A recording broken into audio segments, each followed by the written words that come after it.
between that time period, people became corrupted by power and money. Yeah.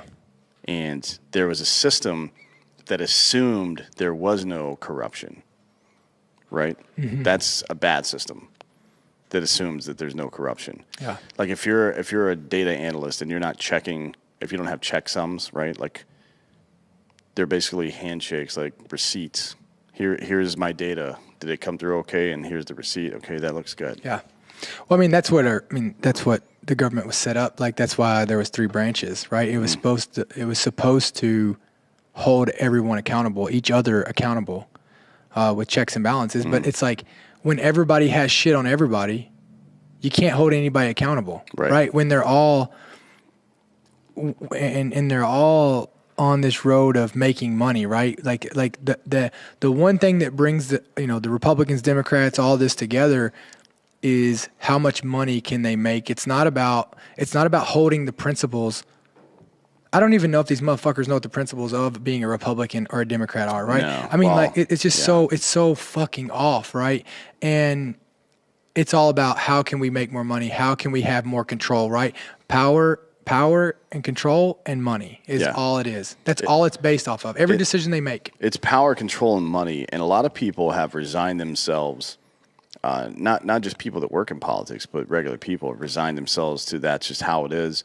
And then in return for that, we get X, Y, and Z. And that's what makes this particular conversation so important. About government surveillance, government overreach in general, which we're seeing a lot of that in Canada and here right now. But there's this trope that it's for the greater good. You know what I mean? We have the intelligence communities collecting information on everybody, on American citizens for no apparent reason over the last 25 years or so. And the idea behind that is, and it's been going on since 1919, right? Yeah, we'll get to that in a sec. But the idea behind that is because of that, we get some modicum of security out of it, right? Like that's the trade-off. We have to open up our lives a little bit so they can see everything and find terrorists before they strike. Well, guess what? It didn't stop Pearl Harbor. Yeah. They knew that shit was coming and they didn't stop it. It didn't stop 9/11. Mm-hmm. It didn't stop any of these attacks that have happened. So what the fuck exactly are we paying for? We paid for them. We gave them some of our liberty to watch us, right? Well, though we shouldn't up to 9/11, and they failed. And then we gave them more ability to watch us and $10 trillion to fight in Iraq and Afghanistan, right? A third of our fucking national debt over the last 20 years in these 2 wars that achieved nothing. We paid them everything, and they gave us nothing. Well, why in return. Are we paying them more? Why do we pay more federal tax than we do state tax, right? Like, why are we paying them more than we pay our own states where we live in, and we use the resources there more than, you see what I'm saying? Yeah, I don't know. It's fucking backwards. I don't know. It's a good question. So we're going to get into a bit of the history of government surveillance. In 1919, following the end of World War I, the U.S. implemented its first peacetime cryptanalytic organization known as, quote, Black Chamber. The Black Chamber, or Cipher Bureau, which is a forerunner to the NSA, kind of like how... Yeah, anyways. So they utilize telegraph companies to illegally intercept the cable traffic of foreign embassies and consulates. Starting with Western Union, the Black Chamber eventually incorporated almost every company in America cable industry into their network. By 1929, in 1929, which is when the stock market crashed, by the way, the Black Chamber was closed down after losing funding from the State Department. In the 1940s, during World War II, Project Shamrock was launched, which monitored all telegraphic data entering or leaving the United States.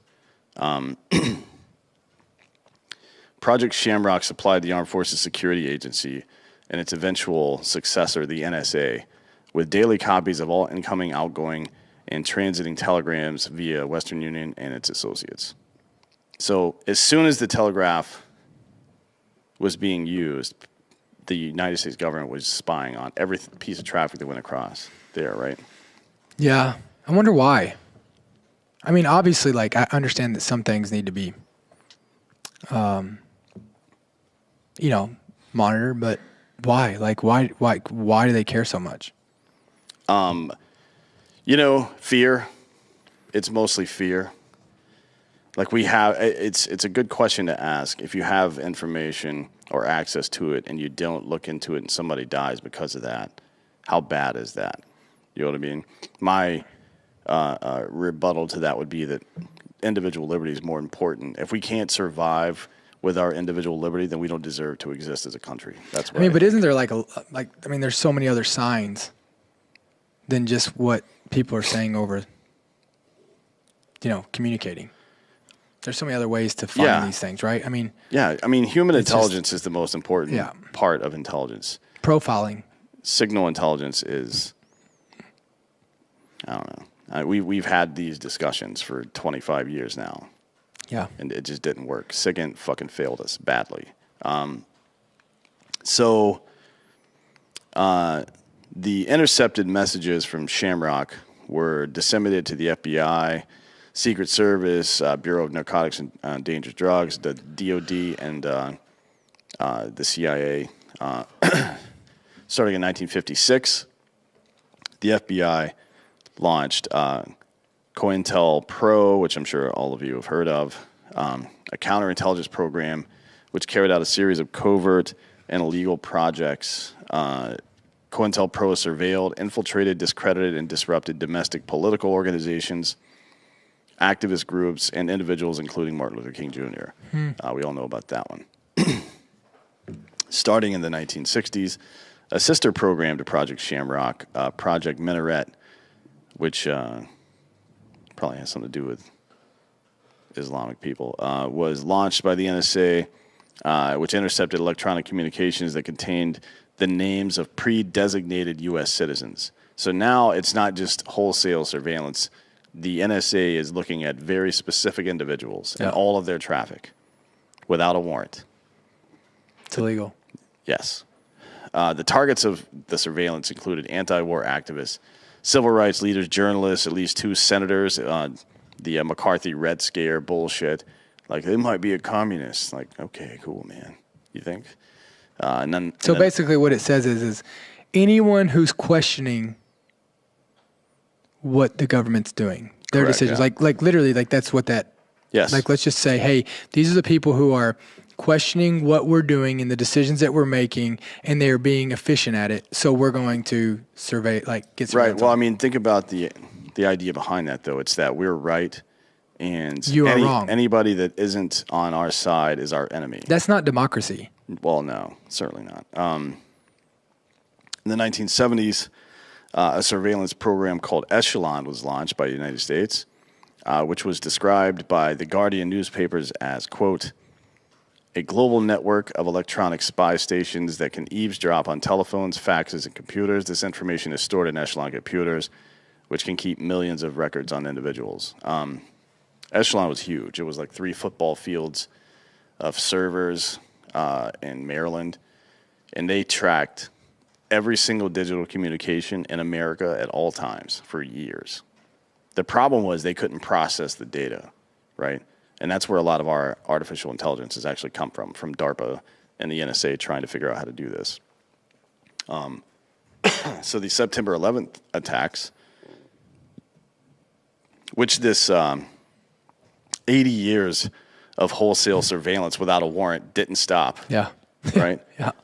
Led to a drastic increase in surveillance capabilities of the United States.